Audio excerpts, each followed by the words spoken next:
ससी पुन्हो जो मुहबत जो साखी शहर बंभोर जे खंडरनि पंहिंजे सीने में सिंध जी तहज़ीब, तमदन, सकाफ़ती ऐं समाजी तारीख़ सांढे रखी आहे। बंभोर जो तारीख़ी माॻ कराची खां 65 किलोमीटर ओभर तरफ़ वाक़िअ आहे। कुझु तारीख़दान हिन शहर खे देबल बि सॾनि था, पर अञा ताईं उन ते तारीख़दाननि जो इत्तफ़ाक़ न थियो आहे। कुझु तारीख़दाननि जो ख़्यालु आहे त देबल साकरा, मीरपुर साकरो ऐं बंभोर बघियाड़ ऐं साकरो घारो जे पटनि में हूंदो हो, जेकी वक़्तु गुज़रण सां गॾु हिक ॿिए पुठियां बर्बाद थी विया, जंहिंजे नतीजे में बि उतां जा माण्हू लॾे विया। उन हूंदे बि घणो क्यास इहो ई ज़ाहिर कयो वञे थो त बंभोरी देबल हो, जेको बिरहमणाबाद ऐं ॿियनि शहरनि जा 8वीं सदी ईस्वीअ में वीरान थियणु शुरू थिया। देबल जो नालो क़दीम दौर में सभ खां पहिरीं आर्मीनी तारीख़ नवीस ऐं जाग्राफ़ी जे माहिर मूसा खोरनीअ जी जाग्राफ़ीअ बाबति लिखियल हिकु रिसाले में मिले थो, जेको 4हीं या 5हीं सदी ईस्वीअ में थी गुज़रियो आहे, जंहिंमां लॻे थो त इहो नालो अरबनि जे सिंध फ़तह करण खां घणो अॻु मशहूरु हो। तारीख़ मासूमीअ में 2 देबल ॼाणाया आहिनि। हिकु देबल लाहिरी बंदर, जेको सामुंडी बंदर हूंदो हो, ऐं ॿियो देबल ठठा, जेको तख़्तगाह हो। तारीख़ ताहिरीअ में बि 2 बंदरनि जो ज़िक्र कयल आहे त उते 2 बंदर हुआ। हिकु किनारे ते हूंदो हो, जेको हिकु दरमियाने बंदर जो कमु ॾींदो हो, ऐं 17वीं सदीअ में उन जो हंधि लहरी बंदर हूंदो हो, ऐं ॿियो दरियाई बंदर हो, जेको तख़्तगाह ऐं तिजारती मर्कज़ हूंदो हो। दरियाई लट सबबि जॾहिं देबल बंदर थरजण लॻो त कुझु फ़ासिले ऐं बहितर माॻ ते गॾोगॾु लाहिरी या लहरी बंदर तरक़ी करण लॻो। नेठि देबल शाह ख़ुराज़म हथां फुरलुट जो शिकार थियो ऐं बिल्कुलु तबाह थी वियो। जंहिंखां पोइ लाहिरी बंदर सिंध जे अहम बंदरनि तौरु कमु कंदो रहियो। हिक राय इहा बि आहे त हिन ई इलाइक़े में 2 बंदर हुजण जे करे ॿिन्ही खे देबल चइबो हो, ऐं ॿिन्ही जा मख़सूस नाला पिणु हूंदा हुआ।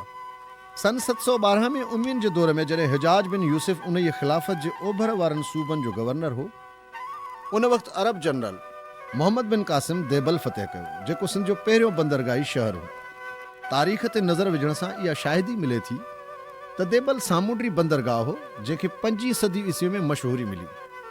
देबल बाबति मुख़्तलिफ़ राया मिलनि था। किन मुअरख़नि जो ख़्यालु आहे त देबल वाघोदर इब्राहिम हैदरी कराची में आहे, त के तारीख़ नवीस वरी ठठे ज़िले जे देह साकरो में ऐं पीर पठे वटि ॿुधाइनि था। अहिड़ी तरह देबल या बंभोर बाबति में मुख़्तलिफ़ दलील साम्हूं अचनि था।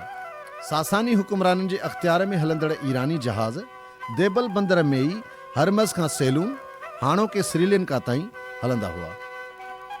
अहिड़ो ज़िक्र तारीख़ तिबरी में मौजूदु आहे, जंहिंमां तस्दीक़ थिए थी त सासानी हुकुमरान बहराम गोर सन 412 खां सन 430 ईस्वी सिंध में मुहिम आंदी हुई, ऐं उन खां पोइ राय घराणे जे हाकिमनि जो बि सिंध जे हिन साहिली इलाइक़े ते ज़ाब्तो रहियो, पर राजा चच हिते का मज़बूत सामुंडी कुवत क़ाइमु न करे सघियो, जंहिं सबबि संदसि जानशीन राजा ॾाहर जे ॾींहंनि में इहो बंदर ऐं साहिली इलाइक़ो घणो तण सामुंडी फ़ौरन जे असर हेठि रहियो, ऐं अहिड़ियूं हालतूं पैदा थियूं जिन सबबि हिते अरबनि जी मुदाख़लत ऐं ग़लबो मुमकिन थियो।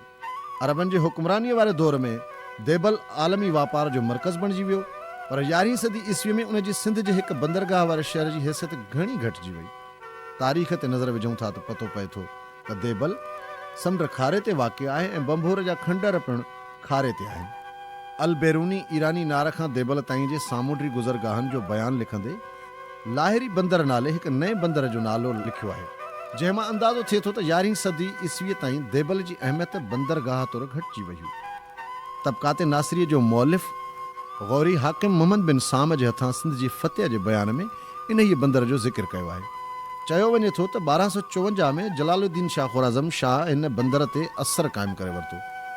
14हीं सदी ईस्वीअ में हेठी सिंध जो सैर कंदड़ इब्न बतूता हिन देबल बंदर जो ज़िक्र न कयो आहे, जंहिंजो मतिलबु हीअ आहे त मराकश जे हिन सयाह जे ॾींहंनि में ही बंदरगाह वारो शहर मौजूदु न हो, ऐं घणो तणो देबल जो शहर 13हीं सदी ईस्वी में ॼण त गुम थी वियो हो।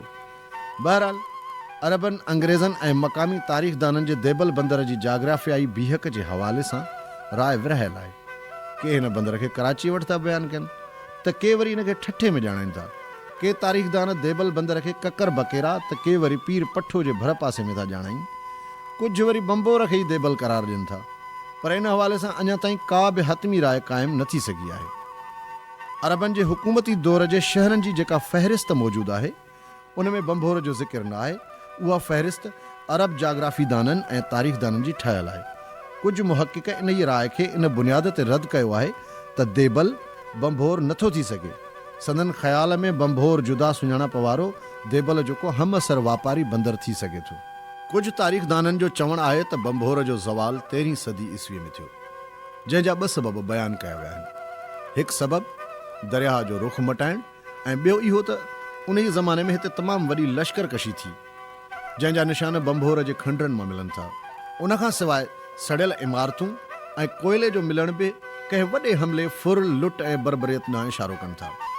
तारीख़ में आयल आहे त 20,000 घोड़े सवारनि पूरा 3 ॾींहं मुसलसिल हमलो जारी रखंदे देबल जी धरती ट्रामो करे छॾी।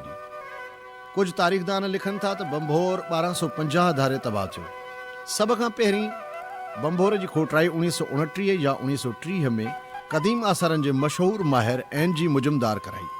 उन इब्तदाई खोटराईअ मां हिकु दीवार जे भरिसां अरब दौर जा ट्रामे जा सिक्का ऐं कुझु काशीअ जो सामान हथायो।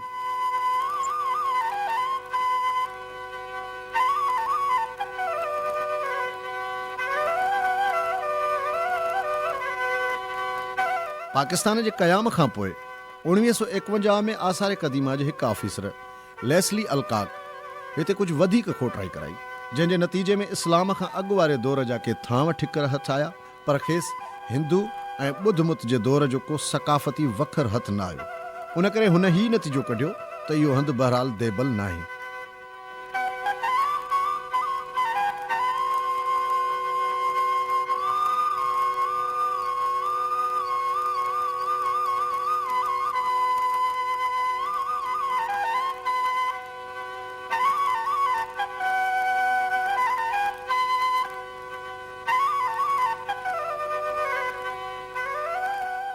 बंभोर जे खोटराईअ जो वॾो कमु आर्कियालॉजी खाते जे माहिर जे अॻुवाणीअ में 1958 खां 1965 ताईं कयो वियो, जंहिंमां कुझु ॿिया सकाफ़ती उहिञाण बि ज़ाहिर थिया आहिनि। 8 मुख़्तलिफ़ वक़्तनि ते कयल खोटराईअ सां हिकु महफ़ूज़ ऐं मज़बूत बंदरगाही शहर ज़ाहिर थियो। बंभोर में हिकु क़िलो या पनाहगाह वारो हिसो बि मिलियो आहे, जंहिंजी पखेड़ हिकु पासे दीवार 2000 फुट ऐं ॿिए पासे 1000 हुई। हिन क़िले जे ॿाहिरां हिकु वसंदी बि मौजूदु हुई। बंभोर में इस्लामी दौर जा काफ़ी आसार मिलिया आहिनि, जिन में हिफ़ाज़ती कोटनि जूं दीवारूं, 3 दरवाज़नि वारा फाटक, लंगरगाह ऐं मस्जिद शामिल आहिनि, जिन मां हितां जी शाही मस्जिद इंतहाई अहम आहे। मस्जिद नक्शे जे लिहाज़ खां चौरस शक्ल जी आहे। मस्जिद जे ओभर वारी दीवार 128 ऐं ॾखण वारी दीवार 122 फुट आहे, जंहिंखे इबादत वारो ऐवान, हुजरा, आगंद ऐं ॿ दरवाज़ा आहिनि। शहर जे बिल्कुलु वेझो हिकु सनती इलाइक़ो पिणु मौजूदु आहे। हिननि आसारनि मां महसूसु कजे थो त बंभोर जा माण्हू हिते कपिड़ो ऐं ॿियूं शयूं तयारु करे ॾेसावर मोकिले ठीक ठाक नाणो कमाईंदा हूंदा। रिहाइशी हिसे वेझो हिकु खूह जा आसार मिलिया आहिनि।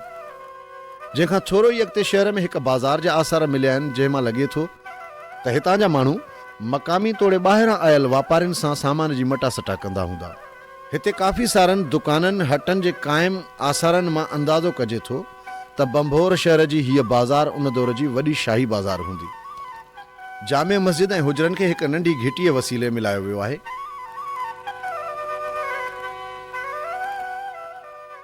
मस्जिद जे बिल्कुलु पुठियां हिकु कमरो आहे, जंहिंजी तॾोकी फ़र्शबंदी अञा ताईं मौजूदु आहे। सीमेंट जी उहा कयल फ़र्शबंदी हितां जे माण्हुनि जी तहज़ीब ऐं सुधरियल ऐं तरक़ी याफ़्ता हुजण जी उञाण ॾिए थी। शहर जो ही चौवाटो या चौक शहर जे मुख़्तलिफ़ हिसनि खे सामूंडी बंदरगाह सां मुलाक़ात कराए थो। ईअं थो लॻे शहर जे समूरनि हिसनि खे बंदरगाह सां मिलाइण लाइ सुठे क़िस्म जा दग तयारु कया विया आहिनि। हिते ॾेही परॾेही ॿेड़ा अची बीहंदा हुआ। बंदरगाह जे बिल्कुलु वेझो मुहाफ़िज़नि लाइ रिहाइशगाह जा आसार मिलनि था।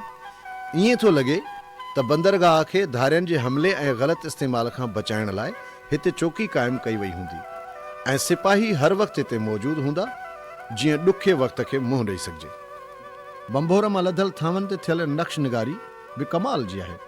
इन ई खोटराईअ मां 4 दौरनि जा उहिञाण मिलिया आहिनि, जिन में मुसलमाननि जो उमिया ऐं अब्बासी दौर ऐं उन्हनि खां बि आगाट्रा हिंदू सासानी ऐं सथियो पार्थी दौर शामिल आहिनि।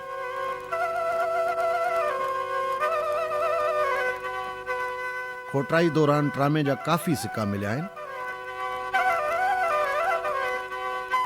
उन खां सवाइ हिंदू दौरनि जे निशाननि में शिव मंदर ऐं शिव लिंगम बि घणे मिक़दार में मिलिया आहिनि। हिंदू सासानी दौर हेठां सथियो पार्थी पाछियूं बि मिलियूं आहिनि।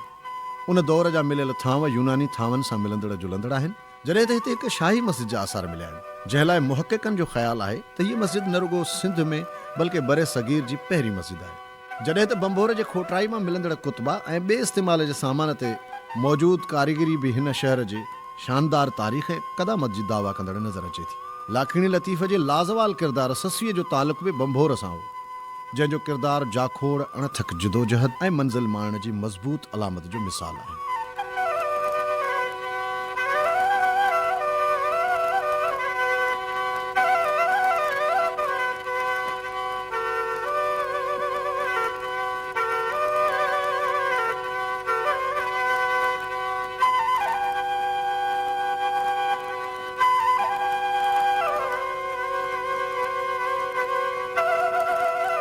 ससी पुन्हूअ जे लाज़वाल इश्क या दास्तान बाबति अञा ताईं का हतमी राय क़ाइमु नथी करे सघिजे।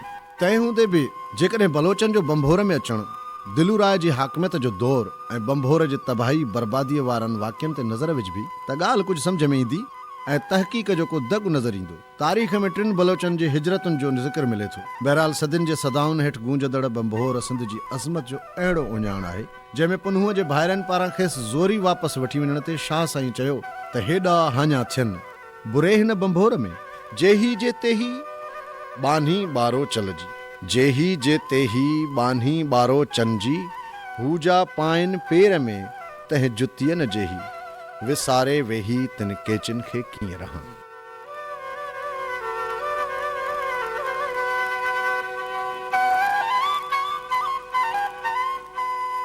मतिलब त बंभोर हिकु अहिड़ो तारीख़ी ऐं तहज़ीबी माॻु हो जंहिंजा मिसाल सिंध जी चवणिन ऐं शाइरीअ में आम मिलनि था। बंभोर जी खोटराईअ सिंध जी क़दीम तारीख़ जा अहम बाब खोलिया आहिनि। हिन खोटराईअ मां इहो साबित थियो आहे त हिते इस्लामी दौर खां बि अॻु केतिरनि ई ख़ानदाननि जी हुकूमत रही आहे। हिननि दड़नि जी खोटराईअ मां इहो पिणु साबित थियो आहे त हिन शहर में मुसलमाननि 8हीं सदीअ खां वठी रहणु शुरू कयो हो ऐं सभ खां अवल जिन मुसलमाननि हिते रहणु शुरू कयो हो से अरब हुआ, जेके ग़ालिबन 13हीं सदी ईस्वीअ ताईं हिते रहिया। इन्हनि हक़ीक़तुनि जो सबूत उमवी दौर जा उहे सिक्का आहिनि जेके आर्कियालॉजी खाते जे माहिरनि खे खोटराईअ मां ठाहिया हुआ।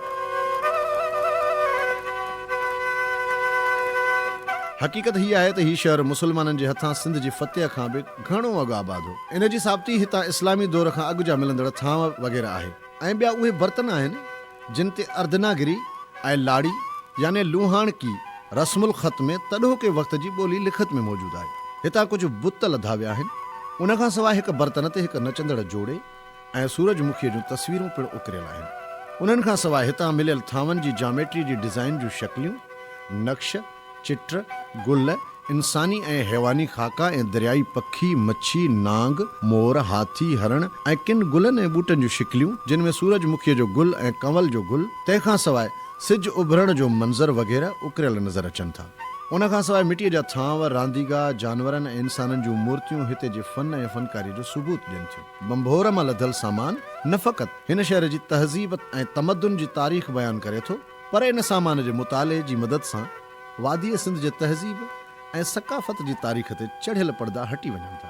ऐं ईअं थो मालूम थिए त सिंध जी तारीख़ आमरी कोटडिजी मोहन जे दड़े खां हलंदे मुख़्तलिफ़ तहज़ीबुनि जा असर तस्लीम कंदे माज़ी ऐं हाल जे विच में राब्तो रखंदे बंभोर वारे तहज़ीबी दौर सां पंहिंजा नाता जोड़ींदे अॻिते सफ़र जारी रखंदी हली रही आहे। आर्कियालॉजी खाते जे माहिरनि खे बंभोर मां जेके ॻाढ़ा थांव मिलिया आहिनि उन्हनि मां पतो पवे थो त इहे थांव कारे समुंड जे असर ऐं ओभर वारे क़दीम तहज़ीब सां वास्तो रखनि था। इन ई तहज़ीब जो ज़मानो 1 सदी क़ब्ल मसीह खां शुरू थिए थी। कारे समुंड जे उत्तर ऐं ओभर जे क़दीम रहाकुनि खे साका सथ्या सॾियो वियो आहे। साका या सथ्या क़ौम 1 सदी क़ब्ल मसीह धारे क़दीम ईरान खां हिते आई। माहिरनि जो ख़्यालु आहे त हिन वादीअ में 1 सदी ईस्वी ईरानी पार्थिया क़ौम जे माण्हुनि साका या सथ्यनि जी जाइ वालारी हिन क़ौम ॿुध धर्म अख़्तियार कयो हो, पर संदन तहज़ीब यूनानी हुई। कारे समुंड जे ओभर में उत्तर जे उन्हनि क़दीम क़ौमुनि यानी सथ्यनि ऐं पार्थियनि जी तहज़ीब ऐं सकाफ़त जो जेको सामान बंभोर मां लधो आहे, तंहिं वादीअ सिंध जी सकाफ़त जी तारीख़ में हिकु नओं ऐं अहम बाब खोलियो आहे। बंभोर जी खोटराईअ मां मिलियल मवाद ते कयल खोजनामा जेके नतीजा कढिया विया आहिनि उन मूजिबि हिन शहर जे आसारनि खे सिंध जी क़दीम ऐं तारीख़ी शहर देबल बंदर जे फिटल शहर जा आसार साबित कयो वियो आहे। ॿियो इहो चयो आहे त बंभोर वारी मस्जिद बरे सगीर जी सभ खां पहिरीं मस्जिद आहे जेका हिन शहर जे फतेह खां पोइ फौरन जोड़ाई वई हुई। हिन सिलसिले में हिन इमारत वटां हासिल थियल पथर ते उकरियल कुतबा हिन दावा लाइ आख़िरी दलील सम्झिया वञनि था। अहिड़ी तरह हिननि आसारनि मां सिंध में इस्लामी दौर ऐं इस्लाम खां अॻु वारे दौर जा सिक्का पिणु हथ आया आहिनि, पर उन्हनि ते बि अञा ताईं का तफ़सीली तहक़ीक़ थी साम्हूं न आई आहे। हिन शहर जे आबाद हुजण जा सबूत सिंध में इस्लाम जी आमद खां काफ़ी आगाटा यानी 1 सदी क़ब्ल मसीह में मिलनि था। हितां लधल सिक्का, बर्तन ऐं ॿियो सामान अहिड़ी गवाही ॾियनि था। हिते ॿुध मत, हिंदू मत, शिव पिनथ ऐं उन खां बि अॻु जे इंसाननि जे आबाद हुजण जा उहिञाण मिलनि था। पर माहिरनि हथां हिननि आसारनि जी खोटाई मां हासिल थियल मवाद खे मुख़्तलिफ़ दौरनि में विरहाइण जे बावजूदि सभिनी दौरनि ते वधीक उपटार न थी सघी आहे। बस रुगो अरबनि जी आमद ऐं अरबी तहज़ीब ते ई वधीक ध्यानु ॾिनो वियो। तहज़ीबूं हिक ॿिए ते असरु विझंदियूं आहिनि। इहा हिकु मञियल हक़ीक़त आहे। सिंधी तहज़ीब ते अरबी ऐं इस्लामी तहज़ीब जे असर खां सिंध जो को बि माण्हू इनकार नथो करे, पर बंभोर मां मिलियल सामान जे अभ्यास मां ईअं ज़ाहिर थिए थो त हिते ॿियनि तहज़ीबुनि जा बि निशान ऐं उहिञाण बि ॾिए थो, जिन ते अञा घणी तहक़ीक़ जी ज़रूरत आहे। 5-6 जॻहुनि ते जेका गहरी खोटाई थी आहे, उन जी मदद सां उन्हनि दड़नि जे हर तह जी ख़बर पइजी सघी आहे। उन्हनि में हेठियनि तहनि खां मथियनि तहनि ताईं साक घराणे, ईरानियुनि, सासानियुनि, हिंदू ऐं ॿुध मत ऐं इस्लाम जे इब्तिदाई 3 दौरनि जा आसार मालूम थियनि था, जेके 1 सदी क़ब्ल मसीह खां वठी 13 ईस्वीअ ताईं हिकु ड्रिघे ज़माने ते हावी आहिनि। बंभोर जी खोटाई मां मिलियल सामान जे अभ्यास मां ज़ाहिर थिए थो त हिन में धार धार मज़हबनि जा माण्हू रहंदा हुआ। सभ खां अहम नुक़्तो हीउ आहे त हितां मिलियल मवाद ते जेके चिट, गुल, नक्श, डिज़ाइनियूं ऐं जानदारनि जूं शिकलियूं वग़ैरह आहिनि, उन्हनि मां हिन तहज़ीब जे रहाकुनि, माण्हुनि जी रोज़ाना ज़िंदगीअ जे फ़लसफ़े, सोच, फ़िक्र, मज़हब, फ़न, हुनरनि, कारीगरनि ऐं ज़ौक़ ऐं नफ़्सियात जी ख़बर पए थी। कंहिं बि मुल्क जी ॿोली उन मुल्क जी समाजी, सक़ाफ़ती, तहज़ीब ऐं तमदुनी तारीख़ जी आईनादार हूंदी आहे। कंहिं बि क़ौम जे ॿोलीअ जे मुताले मां उन क़ौम जे मुआशी ऐं मुआशरती क़दरनि, सोच ऐं फ़िक्र जी इर्तिका, तहज़ीबी ऐं तमदुनी तारीख़ जी ख़बर पवंदी आहे। बंभोर जे आसारनि मां मिलियल मवाद जो मुतालियो हिते रहंदड़ माण्हुनि जी ज़हनी इर्तिका, मुआशी ऐं मुआशरती हैसियत, फ़न ऐं फ़नकाराना क़ाबिलियत ऐं मज़हबी उसूलनि वग़ैरह जो बेबहा मवाद साम्हूं आणे थो, जंहिं जे ॾिसण सां इल्मुल इंसान जा माहिर हिते जे माण्हुनि खे वॾे क़द्र ऐं एहतराम जी निगाहुनि सां ॾिसनि था। हिते जे माण्हुनि जे अख़लाक़ी ऐं इक़्तिसादी तारीख़ मुतलिक़ घणे में घणी ऐं मुफ़ीद मालूमात उन्हनि ठिकरियुनि जे ज़रिए मिले थी, जिन ते किल्क सां उन ज़माने जे ॿोलीअ जा कुझु अखर लिखिया विया आहिनि, जंहिंखे इब्तिदाई नागर, प्रोटो नागरी अखर बि सॾियो वियो आहे। उन्हनि ठिकरनि ते लिखियल हीअ लफ़्ज़ साबित था कनि त हिन शहर जा माण्हू न फ़क़ति हिकु पुराणी तहज़ीब ऐं सक़ाफ़त जा धणी हुआ, पर हू पंहिंजी रोज़ाना ज़िंदगी जे वहिंवार, उथणी वेहणीअ में पंहिंजी ॿोली कमाणींदा हुआ, जेका हू न फ़क़ति ॻाल्हाईंदा हुआ, पर हू उहा ॿोली बाक़ाइदगीअ सां लिखी बि सघंदा हुआ। उन्हनि ठिकरनि ते लिखियल अखरनि मां ईअं पिणु वाज़े थिए थो त हिन शहर में 1 खां वधीक रस्मुल ख़त राइज हुआ। हिन मां इहा बि दावा करे सघिजे थी त हिते रहंदड़ धार धार क़ौमुनि जो धार धार रस्मुल ख़त हूंदो हो, याने लूहाणा पंहिंजो लूहाणको या लाड़ी रस्मुल ख़त कमाणींदा हुआ, त ॿिया हिंदू अर्धनागिरी रस्मुल ख़त कमाणींदा हुआ। अहिड़ीअ तरह हिते मानूशाव या मलवाली रस्मुल ख़त पिणु राइज हो, पर ॿोली सिंधी ई हुई। बंभोर वारी लिखत मां हिकु याने तस्वीर नंबर 10 वारी लिखत पढ़ी वई आहे। उन लिखत जी पढ़णी आहे बजुर हैदर। पहिरीं सिट में लिखियल आहे बजुर ऐं ॿीं सिट में लिखियल आहे हैदर। इन ई ठिकरीअ तोड़े ॿियनि ठिकरियुनि ते लिखियल लफ़्ज़ सिंध में इस्लाम जी आमद खां अॻु जे ज़माने जे सिंधी ॿोलीअ जी लिखियल सूरत जी बेबाह निशानी आहिनि। ऐं इन्हनि लिखतुनि मां इहो बि साबित थिए थो त सिंधी ॿोली वापारी ॾेवठ ऐं आम इस्तेमाल वारी ॿोली हुई। उन में नुजूम, हियत, रियाज़ी, तिब ऐं ॿियनि इल्मनि तोड़े वापार, तिजारत, रोज़ाना इस्तेमाल जे ॿियनि शयुनि, मुख़्तलिफ़ क़िस्मनि जे कपिड़नि, दवाउनि वग़ैरह लाइ लुग़वी ख़ज़ानो मौजूदु हो। बजुर हैदर लफ़्ज़ व्याकरण जे लिहाज़ खां तोड़े नहवी नुक़्ते निगाह खां निहायती दिलचस्पीअ वारो आहे। हिन लफ़्ज़ जे छंड छाण खां पोइ चई सघिजे थो त अॼु खां 1400 साल अॻु बि सिंधी ॿोलीअ जी सिफ़ती फ़िक्रनि जी साख़्त ऐं स्ट्रा साॻी हुई। बंभोर वारी लिखत जे मुताले खां पोइ इहो नतीजो बि कढियो वियो आहे त हिते लूहाणको या लाड़ी रस्मुल ख़त, अर्धनागरी रस्मुल ख़त ऐं माल वारी रस्मुल ख़त राइज हुआ, जंहिंजो सबूत अरब सयाहनि जा ख़त इब्न नदीम ऐं अल बैरूनीअ जे बयान मां मिले थो। अंगनि जी लिखियल सूरत मां पतो पवे थो त इन ज़माने में बि सिंध में इल्म रियाज़ीअ जो आम रिवाज हो। माण्हुनि खे अंगनि ऐं उन्हनि जे ॻाणेटिन ऐं हिसाब किताब रखण जी पूरी ॼाण हुई। हू न फ़क़ति अंगनि जी सॼी सूरत मां वाक़िफ़ हुआ ऐं उन जे लिखण जो वटन रवाज हो, पर माप ऐं तौर में वधीक आसानी लाइ अंगनि जे भाङनि ऐं जुज़नि जी बि खेनि न फ़क़ति ज़बानी तौरु ॼाण हुई, पर उन जो लिखत में बि इज़हार करे सघंदा हुआ। कंहिं बि क़ौम वटि अहिड़ी तरक़ी याफ़्ता तरीक़े जो हुजणु उन क़ौम जे ज़हानत जो सबूत आहे। ऐं बंभोर जा माण्हू कंहिं बि शइ जे नंढनि जुज़नि मां बि चङी तरह वाक़ुफ़ हुआ। ॿियनि लफ़्ज़नि में हीअं चइबो त सॼो, अधु, पाव ऐं मुनो वग़ैरह जहिड़ा जुज़ा उन वक़्तु बि सिंध में रोज़मर्रा जी ज़िंदगी में इस्तेमालु थींदा हुआ। इन्हनि ठिकरियुनि जे पढ़णीअ मां ख़बर पवे थी त उन वक़्तु कहिड़ो कहिड़ो कपिड़ो या सामान आम तौर ते विकामंदो हो, कहिड़ियुनि कहिड़ियुनि शयुनि जो वापारु